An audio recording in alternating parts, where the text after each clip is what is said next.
भाऊ जर माझ्याकडे इथे चर्चेला आले, माझे प्रश्न समजून घेतले, तर आम्ही देखील त्यांच्या खांद्यावर मान टाकायला तयार आहोत. आणि मग एवढा मोठा माझा भाऊ जो समाजाचा आज दैवत झालाय, त्या समाजाच्या दैवताने ज्या वेळेला मला आवाहन केलं आणि त्यांनी 23 तारीख मला दिली, तर मी 22 तारखेला येणं पसंत केलं की कशाला दादाला एक दिवसासाठी देखील थांबवायचं. खरं तर दादा मी कालच येणार होतो, परंतु माझे काका काकू दोघेही फार सिरियस आहेत हॉस्पिटलमध्ये, त्यामुळे मी काल त्यांच्याबरोबर हॉस्पिटलला थांबलो, म्हणून काल येऊ शकलो नाही.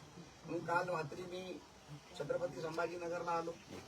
आज तुम्ही जे मला आमंत्रण केलं, त्या आमंत्रणाचा मान सन्मान करून मी आज तुमच्याकडे चर्चेला आलो.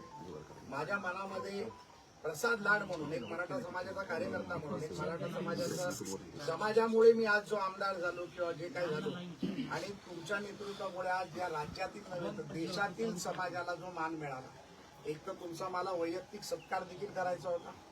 तुमच्या मनामध्ये माझ्याबद्दल जर कुठला द्वेष असेल तर तो मला दूर करायचा होता. आणि समाजाच्या काही विषयामध्ये आंदोलन करत असताना काही विषय मांडले जातात, काही विषयाची सरकारकडनं ग्वाही दिली जाते, त्यामध्ये काही विषय अडून राहतात.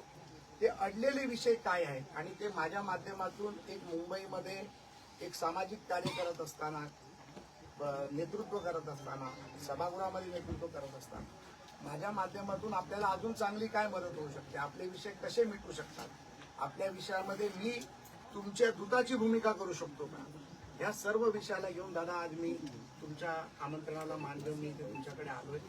आणि तुमचा फार सन्मान करून पुन्हा एकदा सांगतो की प्रसाद लाड आज तुमचा लहान भाऊ म्हणून इथे आलाय आणि तुमचा लहान भाऊ म्हणून सातत्याने तुमच्याबरोबर सातत्याने उभा राहील, हा देखील शब्द